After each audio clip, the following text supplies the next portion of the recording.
नमस्कार। ललितपुर के चिटफंड फराडियों की लगातार गिरफ्तारी जारी है। अब तक 19 चिटफंड फराडिया गिरफ्तार हो चुके हैं, जिसमें आलोक जैन, रवि तिवारी समेत बड़े बड़े शामिल हैं। इसी में कल ललितपुर पुलिस ने माड़वाड़ा के मुकेश जैन को गिरफ्तार किया, जो कि मैनेजर बताए जाते हैं। उन पर 25,000 का इनाम था। लखनऊ, बाराबंकी और देश के अलग अलग हिस्से में चिटफंड फराडियों के खिलाफ लगातार कार्रवाई का सिलसिला जारी है। इसी के चलते समीर अग्रवाल के शागिर्द यानी कि उनकी मदद से नेटवर्क फैलाकर लोगों से फ्रॉड करने वालों की शामत आ रही है। मुकदमे दर्ज होने के बाद आज नहीं तो कल से ही सब पर कार्रवाई हो रही है। एनएसए की कार्रवाई और तमाम चीजें संपत्ति कुर्क होने की भी कार्रवाई जारी है। पूरे मामले में पुलिस का बयान सुने। कोतवाली पुलिस द्वारा आर्थिक अपराध में वांछित एवं 25,000 रुपए के इनामी अभियुक्त मुकेश कुमार जैन को गिरफ्तार किया गया है। उल्लेखनीय है कि मुकेश कुमार जैन द्वारा अपने साथियों के साथ मिलकर एलयूसीसी नामक चिटफंड कंपनी बनाकर जनपद ललितपुर और आसपास के जनपदों के लोगों से करोड़ों रुपए निवेश के नाम पर जमा कराए गए हैं। उक्त प्रकरण में जनपद के विभिन्न थानों पर कई अभियोग पंजीकृत हैं। अब तक कुल 19 अभियुक्तों को गिरफ्तार कर जेल भेजा जा चुका है। इसी क्रम में आज अभियुक्त मुकेश कुमार जैन को गिरफ्तार कर जेल भेजा जा रहा है। अभियोगों की गहनता और सूक्ष्मता के साथ विवेचना की जा रही है। और आगे फिर जाने की किस तरीके से इन्होंने फ्रॉड किया, पूरे मामले में मुकेश जैन ने बताया कि उनकी मुलाकात समीर अग्रवाल के बाद आलोक जैन और रवि तिवारी से हुई। उन्होंने बताया कि किस तरीके से पूरा मामला करना है। फिर हम लोगों ने आसपास के लोगों को इकट्ठा किया और एक सेमिनार की, वहां पर प्रस्तुति और उन्होंने सब कुछ लोगों को बताया। लोग प्रभावित हुए।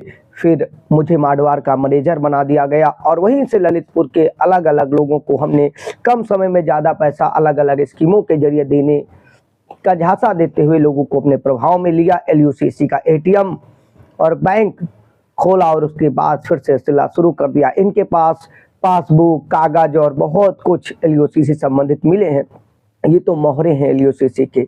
अभी बहुत से बड़े बड़े शागिर्द राजधानी और आसपास और ललितपुर के साथ देश के अलग अलग हिस्सों से होंगे। ये पूरी ठगी का नेक्सस ही लगभग 10,000 करोड़ के आसपास ठहरता है, क्योंकि एलयूसीसी ही नहीं, ऑप्शन 1, स्वामी विवेकानंद, एलजेसीसी और कई नामों से, अलग अलग नामों से ये ठग काम कर रहे थे। पहले इसका मुख्य गिरोह जो समीर अग्रवाल है, मुंबई के मटिया सटोरियों के ग्रुप से सांगा ग्रुप बनाता है, फिर ट्रेवल एजेंसी लाता है और उसके बाद फिर अलग अलग समय पे धोखाधड़ी के लिए अलग अलग, सीधे कहें तो सहकारिता मंत्रालय में एक समिति पंजीकृत कराता है।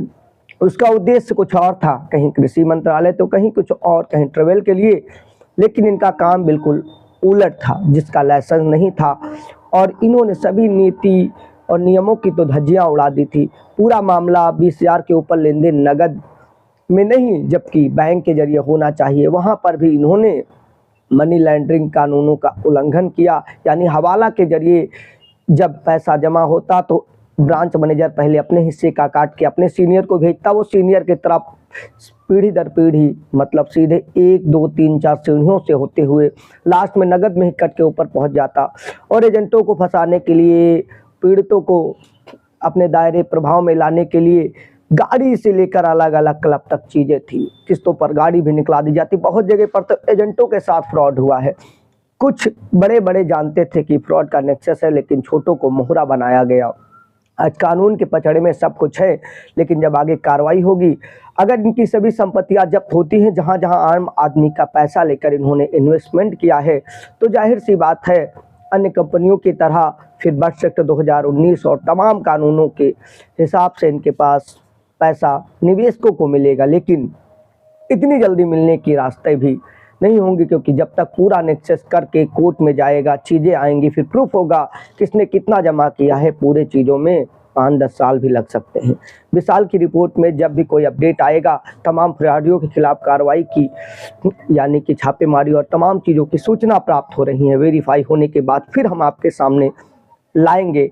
और पूरे नेक्सस का धीरे धीरे, जब तक समीर अग्रवाल गिरफ्तार होकर आम आदमी का पैसा नहीं मिल जाता, हम बने रहेंगे इन अपडेटों के साथ। विशाल की रिपोर्ट में इतना ही, और भी बहुत कुछ आपको मिलता रहेगा। अगर आपको खबरें पढ़ना है तो gauड़कीआवाज़.com सर्च करिए, वहाँ पर भी आपको अच्छी जानकारियाँ मिलते रहेंगी। विशाल की रिपोर्ट में हम सब चीज़ें मिलेंगी और जिस अखबार से मैं हूँ वहाँ पर भी इससे छापने की कोशिश करेंगे। जय हिंद।